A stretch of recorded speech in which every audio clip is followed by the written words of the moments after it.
and then I'll click go live just here in one This moment, meeting and is I'll being talk to you guys as recorded. soon as we're live. No problem. Everybody's got their note taker joining, but they're not joining. Like, if you don't join, your note taker doesn't get coming in.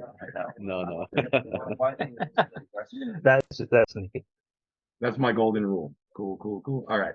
So we're going to kick it off now. I'm going to click go live. We're going to dive right in, and I'll just keep monitoring the participation and let any newcomers come in. Nice to see you here, Brandon, Ben. We're just going to, as you guys just came in, this is Alex and his business partner, Saad. They're going to be kind of the star of the show here and, giving us some of their AI expertise, what they're doing right now, how they're using this in their CRM, and how they're cutting down on the old way, right? Actually, I should just do that when we go live because I'm going to say it all over again. So let me just click go live and then we'll get going, guys.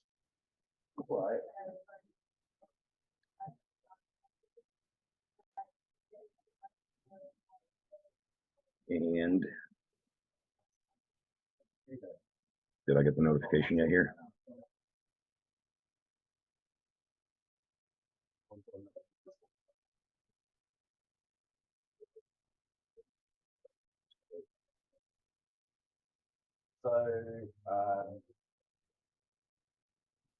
That's the weirdest thing I've ever seen. On my own live stream, it's telling me I don't have permission to go live. That's the weirdest thing I've ever seen. Let me just refresh and try it again. Bear with me 2 seconds, fellas. That's weird because I do these every other week. I've never seen it say that. That's technology. And the Zoom. If it worked twice in a row the same way, you'd be surprised. It could be because I left it sitting there too. Let me just go restart it because I set it up like 15, 20 minutes ago, maybe because it's just been sitting there idle. Gotcha. Yeah, I think that was it. Totally. It looks like something timed out. 2 seconds. Let me just retype in the headline and then we'll get rocking. That'll teach me to get ready in advance.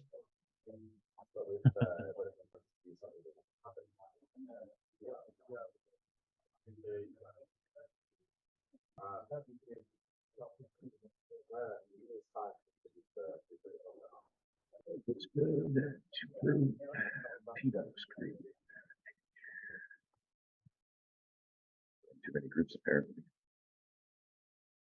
That'd be the right one.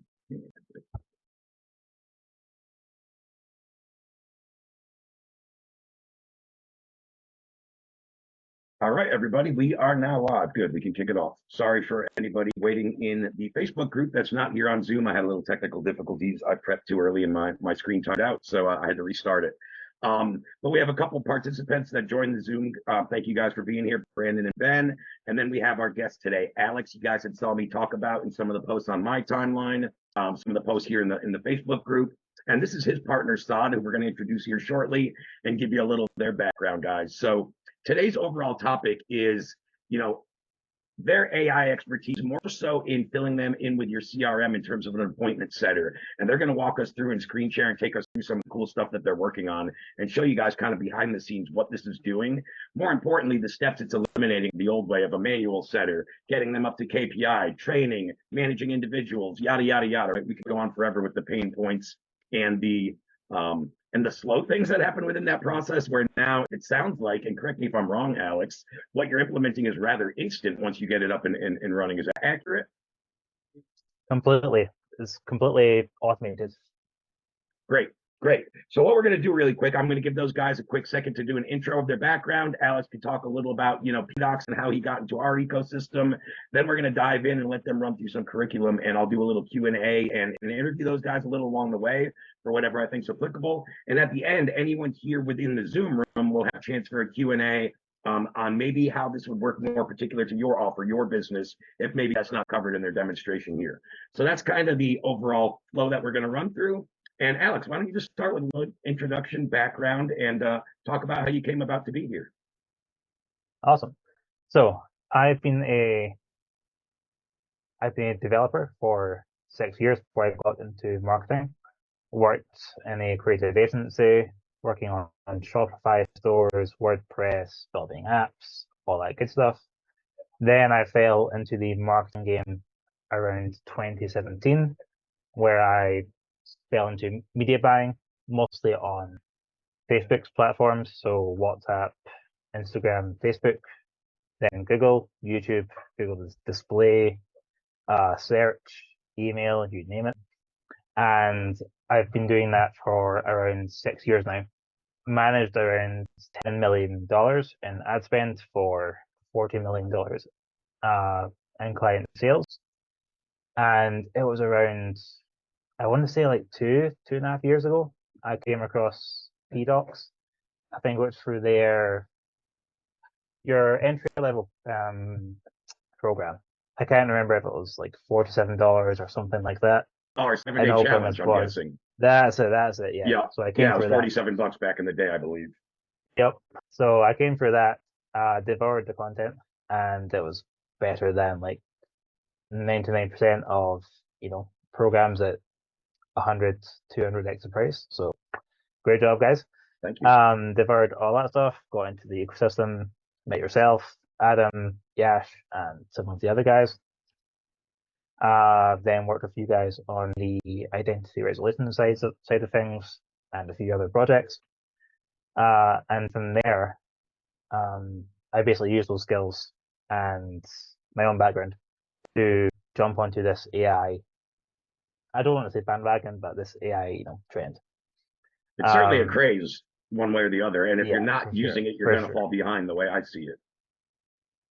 Oh, for sure. And I'm fortunate that I have that developer background to leverage this more than, most people are able to initially. But now it's getting easier and easier. And then March, I got access to the GPT-4 API. And that kind of allowed me to start playing with all this stuff.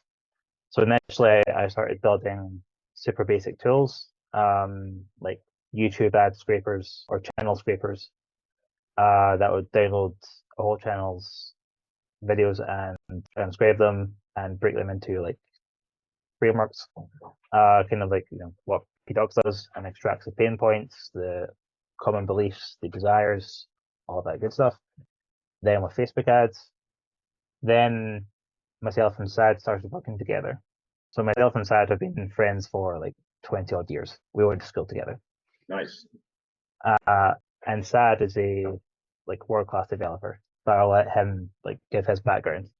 But we started working together there and built a whole bunch of awesome stuff that I'm sure we'll get into. But I'll let Sad kind of give his background.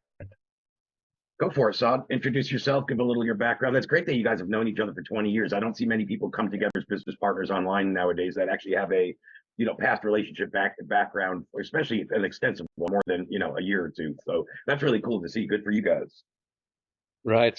It's, high school sweethearts in a very platonic sense, So, I mean, look, my name is Saad, and I'm pretty much a techie at heart. I love to build things. I recently completed my PhD in AI, and since then I've basically been going on a journey of just trying to. I've had this passion for a while to basically automate things and try to spot places where wherever I can put in a process where some program or AI or something can basically do it for you and help you perform better. I'll jump right onto that. So a couple of years ago, I partnered with someone and in this kind of staffing agency side of things and realized, oh, actually, there's a lot of like inefficient processes here, from screening CVs to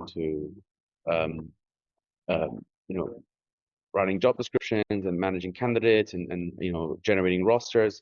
And so got quite heavily into that industry, and then trying to work out where we could put AI in literally every nook and cranny into that, of all those processes.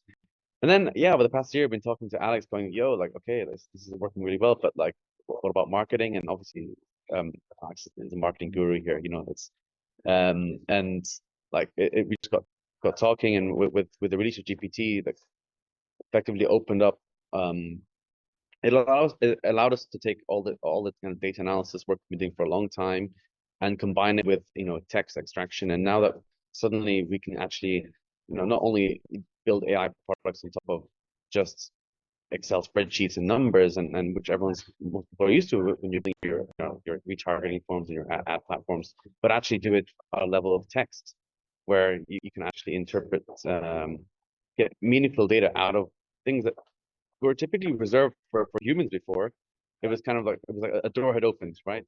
So we've been partnering together and working on a bunch of products, and quite a few things have fallen out of that from as Alex will talk about, from sales call analyzers to appointment setters and more. So yeah, he's hoping, and we'll see where we go. Awesome. Awesome. That's exciting, guys. I'm going to ask you one or two questions super quick. One for each of you, and then we'll kind of get into what you guys want to cover and start showing us what you're doing behind the scenes. And then I'm sure I'm going to have some more questions, and my brain's going to start going a mile a minute in terms of the applications. That's just the way it rolls. But Alex, would you say kind of your development background made you more apt to kind of embrace and ultimately utilize AI as a primary aspect of your business model, as opposed to the average everyman who's kind of still overwhelmed by this whole concept? I would say so, but I would say that's quickly diminishing because of how accessible it's now True. becoming. So I, like I say, spent 6 years, coding. So once I got access to the API to, use GPT-4, then it took me, 10, 15 minutes to like quickly get something up and going to start playing with it. And then with ChatGPT now and how helpful that is, for stuff I didn't know, I could just ask it because I knew the right questions, and it could take me down the right path.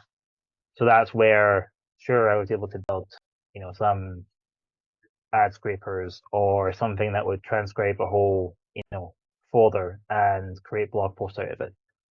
But now there's tools out there that cost anywhere from $10 a month to, like $50 a month that can do most of this work for you. And you're really just plugging things together now.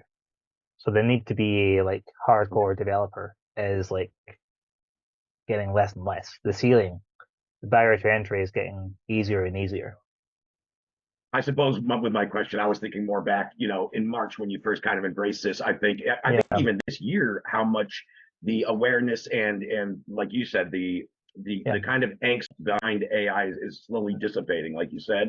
But I think what I was kind of asking was, you kind of had more of the foresight to embrace it earlier before it was kind of mainstream, right?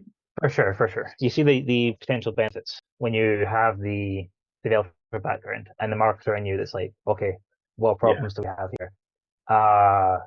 Can we, there's been times where I find a problem and I'm like, I say to Sad, hey, I wonder if this can work. And then, it's late nights, just like spending 2-3 hours getting a super, like, put together with duct tape MVP up and going. And without that developer background, you wouldn't have the insight to know whether, one, it's possible, and two, how to get from A to B as quickly as possible. Gotcha. And one quick question for you, Saad, and then I'll dive into letting you guys screen share and show us what you're doing. I would guess anybody watching, I think I have a little understanding, but I don't even know I know exactly what it means. And you may be the first person I've been introduced to that, started off by saying you have a PhD in AI. That's fascinating to me. And I think a lot of people aren't sure what that means. Would you mind elaborating and just kind of letting us know kind of what type of advantage you have with having that PhD and what that kind of entails in a brief summary, if you could? Sure. So AI is a huge field, and to be honest, we keep moving the goalposts for what AI means. Back in the 70s, it was getting a computer program to try and like navigate a maze, a virtual one, albeit. But they were like, oh, that's AI. But then in the 90s, they're like, oh, that's not true AI. AI would be something that could beat a human at something like chess. So we broke that in the 90s, and then people were saying, oh, that's not true AI anymore. No, true AI would be something that could, I don't know, interact with, let's say, for example, like ChatGPT, or interact with text. Yep. And suddenly, and what was interesting is actually before then, people were saying, for about 20 years, everyone was saying, oh, no, the creative industry is totally safe, 100% protected. AI will never defeat that. It's all going to be based on numbers and analysis, and it'll be like, it'll be things like driverless cars that come first. And then all of a sudden, that flipped with the kind of outbreak these large language models, and also what OpenAI chose to do, which is very interesting. You know, they chose to take this technology, which is completely inaccessible to most people, even people with PhDs in AI, and completely democratize it and make it available to everyone, saying, "Hey, you can all use it." You know, and we've been moving the goalposts. And so my PhD was in a different field of AI. I used to call it the less sexy field of AI, but it's more targeted towards industries. It was to do with scheduling and rostering. So the kind of problems I would work with would be like, okay, you have 100 trucks, and you have 2,000 orders to be delivered over the next week, and you want to create some kind of some timetable, some route that will take into consideration, driving times, traffic conditions, weight limit of the trucks, the size of the orders, where they're going to go, proximity, maybe legal restrictions, how long someone can drive, and put together a big timetable, within seconds, because people doing this by hand, which they would be quite often, would take them literally 2 weeks to prepare the next 2 weeks of deliveries, whereas here you can generate something in seconds. So that was very, very difficult field of AI, but yeah, now obviously bringing to again, to me, it's what I'm fascinated about recently is just taking this field of large language models, the ability to actually interpret creative text. Again, something that was completely inaccessible to the majority of the world, and now saying, actually anyone can access it. And what that means is you shouldn't feel that you're being left behind. No, it's the opposite. It's like now you have a chance to compete with the big boys, right? It's like it doesn't matter if you're not an expert in software development or an AI developer. You can have access to world class, like the best text analysis technology out there for what, $10 a month, Fascinating. Great. All right. Excellent answer. So, Alex, you want to dive in and kind of screen share and show us some of what you're doing inside of GHL specifically? I'm dying to see some of that. Yeah, no worries. So, thank goodness we're doing this today and not yesterday. We're encountering a few problems yesterday with core high level. Let's see. Oh, that goes. So, can you guys see this? Okay. Yep, I see your GHL. Awesome. So, before I go much further, then you guys will know like the trouble that a lot of businesses face when they're trying to acquire customers. They run paid traffic to acquire leads. They then need to follow up with those leads, which most business owners don't do that well. Most they'll have a few, email sequences, a few texts sent out, and if they're really on it, follow up a few leads until they, get some cash coming in. They hire some DAs potentially to start off with, and they think, okay, problem solved. And DAs are fantastic, but leads can fall through, processes can sometimes not be followed as well, and they're not, also they're still human, so they still need to eat, sleep, and play. Then they move on to the some of these agencies who play setters, and they're fantastic as well, but they are a large investment usually, 5, 10, 15, sometimes $20,000 to place a setter that may or may not work. And there's stories of people ending up with nothing at the end of that whole process. So as you know, I've ran ads for 6 years now, mostly high ticket. So I spent a lot of time optimizing the ads, the funnels, the follow up, listening to sales calls, to see where they can potentially improve. And yeah, the follow up process and appointment setting in general was usually the weakest link, because if you can convert even 1 or 2% more leads into appointments, your total costs fall drastically, and therefore cash increases and so does profit. So everyone wins. So I thought, okay, how can we devise something using AI, GPT-4, that could step in and handle that?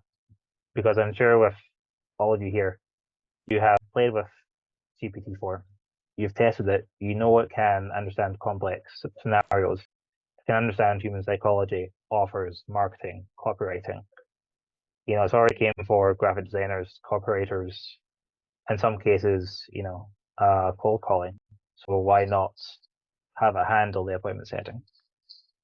So we got to work building this, and what it essentially is, we call it App Setter, and it integrates with Go High Level, and it manages the whole conversation from when the lead comes in, whether it's through Facebook lead forms, Messenger, Instagram DMs, web chat, or email, or any of the channel's high-level supports. It's So able it doesn't to matter how they pick come up. in. It doesn't matter how they come into the CRM. Either way, they're Doesn't going to matter. be okay. Perfect. And the way it's built is actually, you know what? We actually have a live demo here that we can kind of show you how it works. So Please. this kind of just is like a UI over the high level.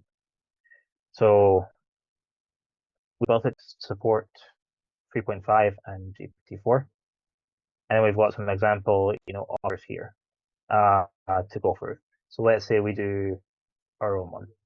Sure. Then we have a couple of different script options, and we've built this so that you can use pre-made scripts that we've done, or load in your own scripts. So let's say you have your own appointment setting process that you go through. You ask certain questions.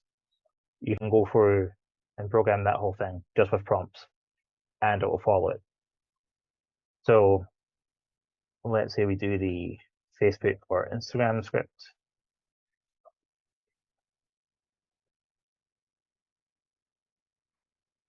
Now, because it's integrated with high level, we have it work so that it basically only runs when it's called through a workflow, which means you're in complete control of when you use it. So if you know that, okay, I have an email or a text that gets a high response rate, you can send that. Then, once you know the lead is engaged, send it to this AI, which can take that into consideration and continue the conversation. So here it's asking, stating its name, the company,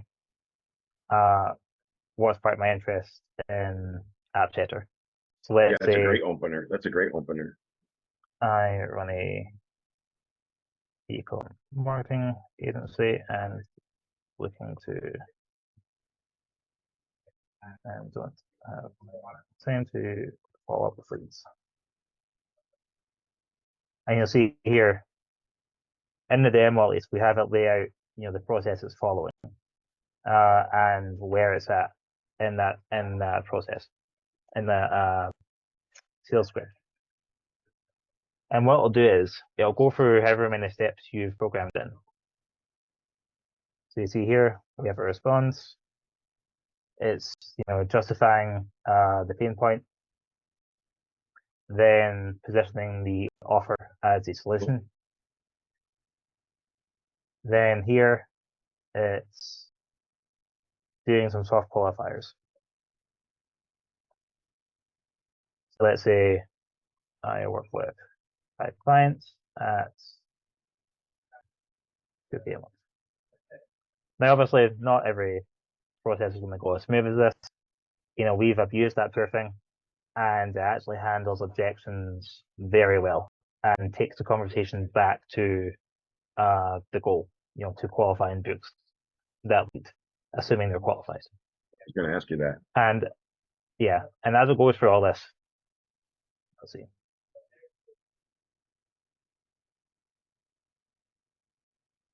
There's asking if we're up for getting a demo. Now, what's cool here is, as you know, like a lot of businesses, if they're online, they get leads in from America, UK, Australia, Canada, all over. Yep. So working out time zones can be a pain in the butt.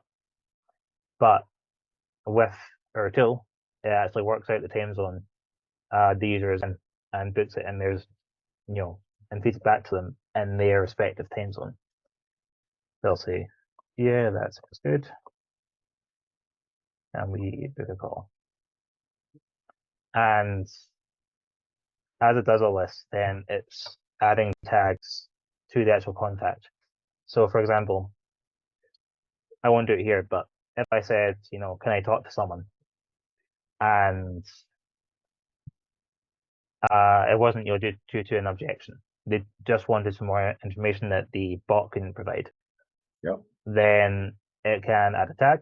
We can then set up a workflow to alert someone that, hey, this lead needs a bit more, of a personal touch. Yep. So it's here, it's asking where we're located. Edinburgh, Scotland. And you'll see here it takes you through the process that's going through to like work out the time zone and all that stuff. And yeah, so it can do handover if someone gets stuck, and also if someone just flat out, is rude to it, or they're abusing it, it can stop the conversation. And also if they're unqualified, then you have a couple of options depending on how you program it. You can tell it just to, basically end the conversation. Or if you have a product that's more suited to their needs, it can downsell them. Okay. It can't, take payment and all that stuff, but it can point them to the funnel and sell the product essentially. Not yet. So we say, yeah, that's coming soon. 10 a.m. Then I'll go through this whole process, breaking the times, and then this might take a minute or two. It will actually generate notes for the sales rep, which is super handy. So you'll know this, but when say I said a pitch in the call, but the notes are a bit vague, then you're scrolling through conversations, emails, all that good stuff to get some info on the lead before the call. So with this, it actually generates. Let me move this. It actually generates notes. Oh, it's updating those too? Yep. So That's it saves awesome. them right within high level. So that's where everything it does, that you want appointment setter to do, it basically does it. Awesome. You can use it for we've done test cases for email reactivation or SMS reactivation. And in cases like that, it can work fantastic. And instead of controlling the prompts and everything through high level, which can be a bit of a pain in the butt, then there's a whole platform built out that lets you go in and edit everything in a nice environment. Now if we go back to the demo. Okay, it's booked in the call. And there we go. It's generated notes. And now also the prospect could manage the appointment from that chat. So let's say they couldn't make it, instead of having to message a rep or handle through, go high level or their calendar, they can just respond and say, Instagram, hey, sorry, I can't make it. Can we reschedule? It'll find some times, it'll reschedule them in. And then that opens up a bunch of other options. Like let's say the prospect books but doesn't turn up. If you add a tag that says, hey, this person didn't turn up, then activate the AI through a workflow. It could then follow up with that lead. So all of it's done just through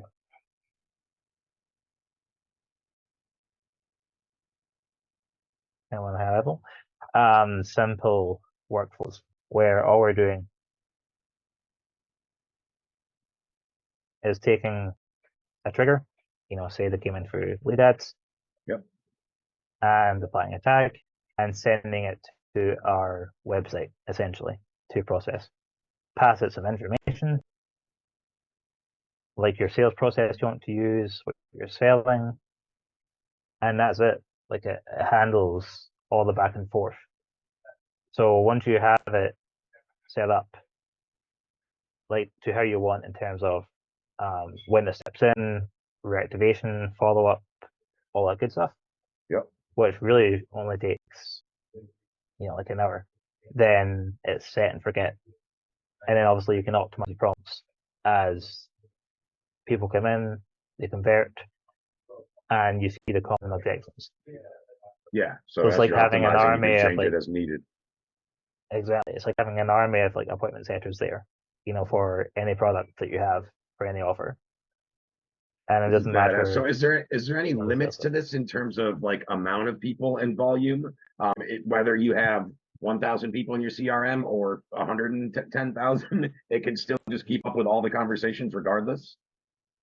It can keep up with the conversations. The only limit there is like we let users plug in their own open AI key. So what that means is they handle the cost of like running it through, either GPT-4 or GPT-3. So also like per interaction, it does cost them. So, I wouldn't just set it live in a list of 10,000 people, because if 9,000 of them, reply to a message saying hi, then it's going to cost you a bit. So you need to be a bit Gotcha. strategic on, like for incoming leads, or, for reactivating like a segment of your list that is likely to be responsive, and you just want to hand off the follow-up and the booking and the qualifying and all that stuff. Absolutely. We've made it so that if people want to go and use it, then fair enough, they can, but also it's not recommended. But it's as flexible really as we can make it. And then it can Right. upsell, downsell, cross-sell, if the person isn't a good fit. Yeah, I already It can do it in different languages, we've tested it in German, French. That's awesome. That's awesome. Like I thought, I already have all kinds of applications, but what I'm seeing here is I run multiple accounts, I run multiple CRMs and multiple within GHL. And it looks like a lot of my daily tasks when managing a pipeline, this is all being done. Like everything I would be doing is what I'm seeing here. I especially love how it's like, first you clarify why you're here and why you're talking, then it qualifies, then it books in. I mean, that's the same process you're going to teach anybody, whatever verbiage or acronyms or it's all the same. Exactly. It's all the same stuff. Yeah, that's just it. And that's the beauty of it. And I know some people will have a certain sales process that they follow. So they might use, say, the one that you guys teach. It's terrible. I can't remember the acronym. Micro commitments is Um, kind of what our sales that, process is called. yeah, exactly. So you could do that, and then let's say you have some homework. A link to a file you Yep. want them to read, or then you could have that as part of the process. Then the follow-up question could be, did you do the homework? Yes? Great. What did you think? What was your takeaway? No? Go and do your homework.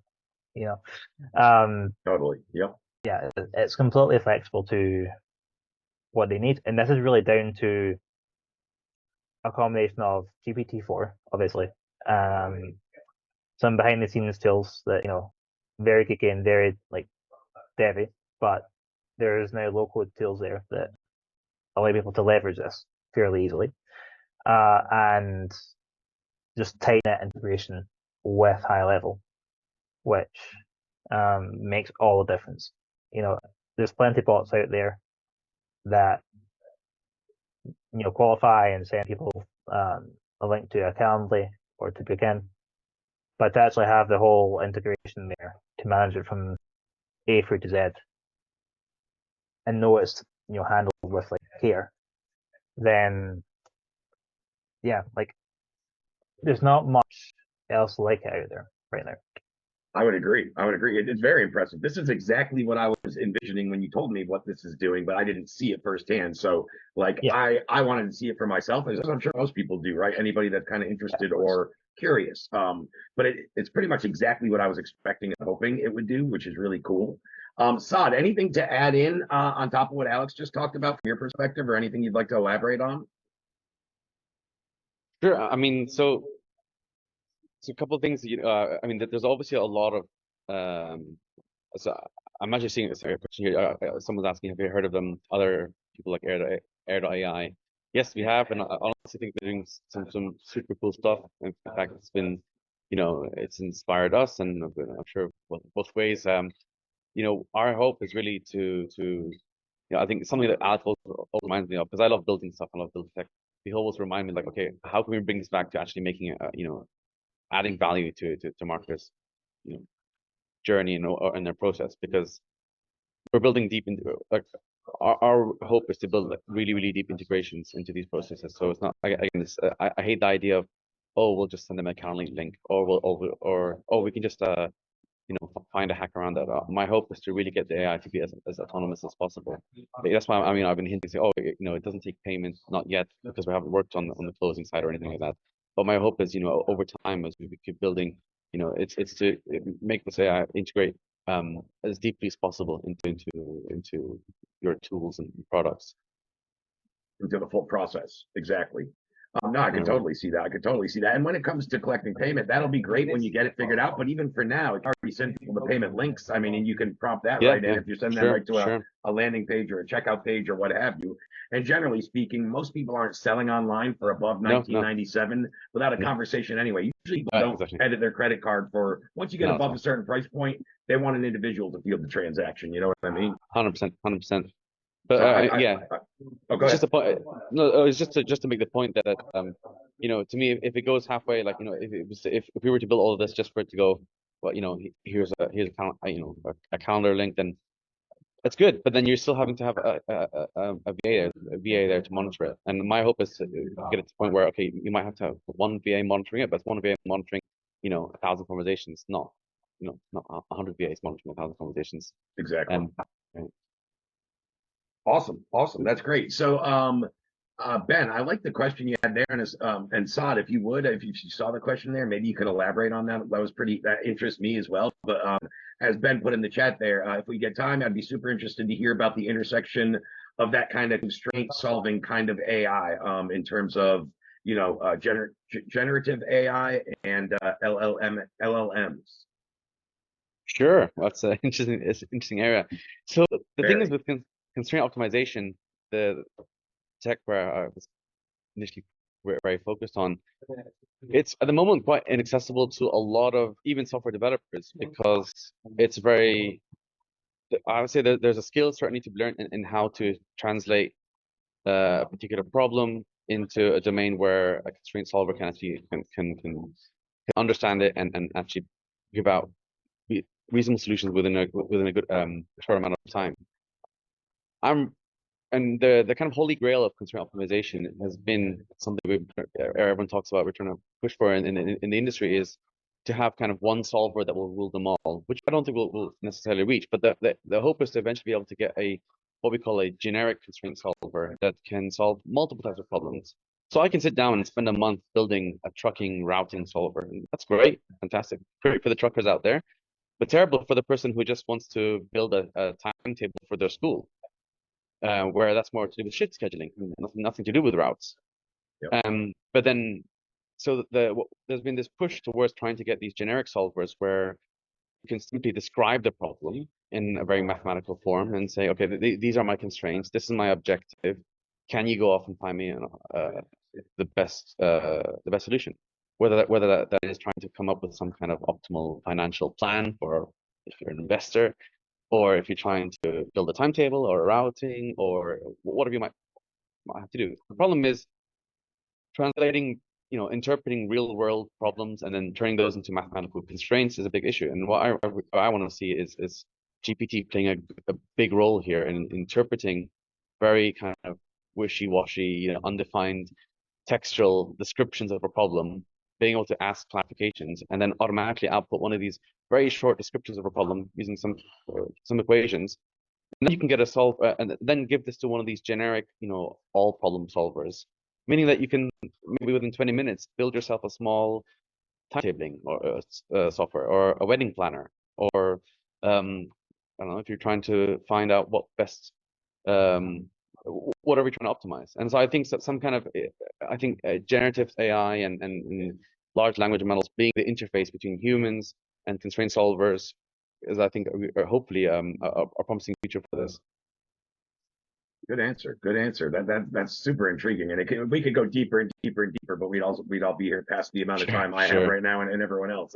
But this topic's so fascinating, and so still kind of entry and ground level that not many people know this stuff. That's why you're a great person to kind of brainstorm and throw these questions at.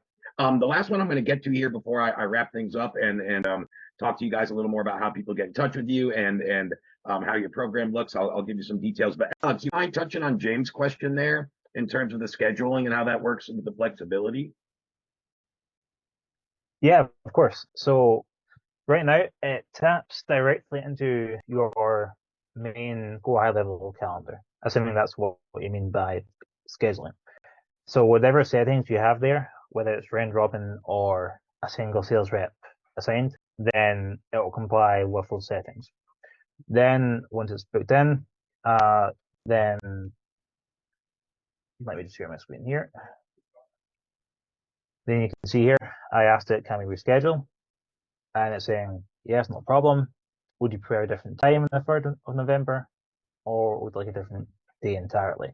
So it gets down to, like the details. It's not just like, yes, here's 100 days, to pick from. Yeah, no, that's exactly how I would train an appointment setter to do it, kind of 2 times. You want something later today or first thing tomorrow, right? Try to get something within the next 12 to 24 hours, generally speaking. Exactly. And this stuff here, like that isn't in the prompt or anything. That's just GPT-4, and how good it is. Yep. Yeah, exactly. So hopefully that does answer the question. Is there anything else that use one more detail on? I'll throw one interesting thing here, which is more of a brief ad of what kind of ideas we have in mind. So we don't want to stop at appointment setting or at least start. I think for us it's still about increasing conversions and again anything to drive that bottom line, right? And so again, it's about accessibility to the tech. So one thing we're really keen to look at is how can we better analyze conversations en masse and give actual useful real world stats on what's converting, what's not converting, but looking by looking at every single sentence, right? And what people are saying. So what are the most common objections? Why are people not converting? Why are people converting? What works the best? What sales scripts work the best? And it's our hope that we can start to take build processes that can analyze large amounts of unstructured text, which is basically conversations, and then turn those into like meaningful insights. They'll be okay. Did you know that 70% of people actually convert for this reason, or people who didn't convert mainly had this objection? And then you can give data-driven suggestions and recommendations and optimize rather than just what people think is working or not. Because a lot of people in business think, oh, this is my script and this is my frame and this is my customer's main problem, but they're not looking at the market feedback, which this is going to give you all data-driven decisions. Be like, hey, I don't care what you think. The numbers show you it's not working, right? The numbers don't lie. Yeah, and we've all had experience where you're on a call or having a conversation. Someone says, "No, I don't like this product because of ABC," and you go, "Oh my goodness, I gotta fix that." But they don't like ABC, whatever, or X, Y, Z. Yeah. And then it'd be nice to have some statistics, stats to say, okay, actually, wait, how many people actually complained about this? Oh wait, no one is. It's just one person, or is it everyone? It's a big difference. Totally. So, Alex, if anybody watching either here of the handful that are on, I'm sure we have more going to be watching the replay, and probably there's the people right now watching in the Facebook Live.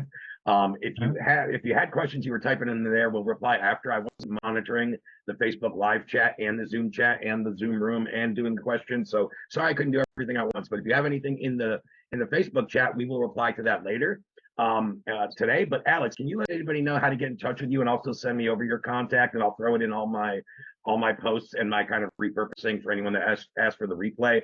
But I'm sure there's going to be some people either watching here, Facebook, or replay that are going to be interested and want to find out more about the cost, how they can inject this into their business.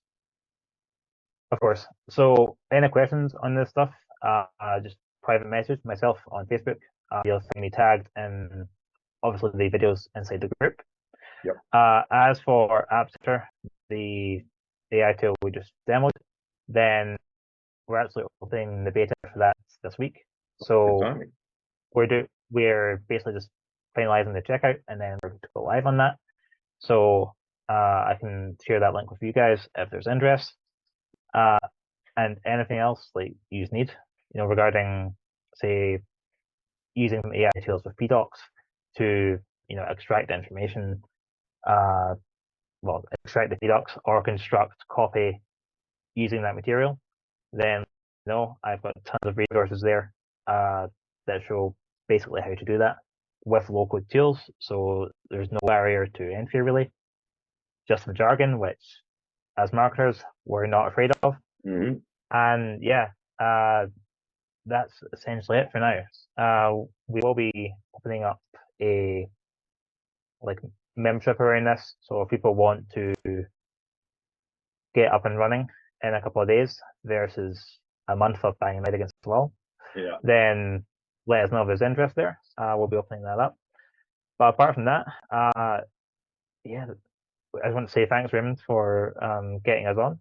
It's been great to connect and see the whole team again. And yeah, if there's anything I can do to help out, then just let me know.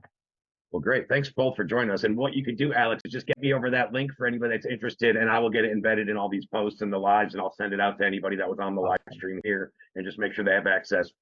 Whether you guys need it or want it, I'm just going to send it to anybody I saw that showed up here, or anybody that asked in the comments. But also, as you may know, Alex, or anybody that's been following me for a while, I usually turn these into what I call a replay funnel. So I want to put your contact in there as well for anybody that asks me for the replay. I send it to them. It has a link to my stuff, a link to your stuff, and that just automates, the outreach, so we don't have to monitor quite as closely. Whoever wants will click and go forward, and whoever doesn't, that's cool too. You know what I mean? Totally. Fantastic.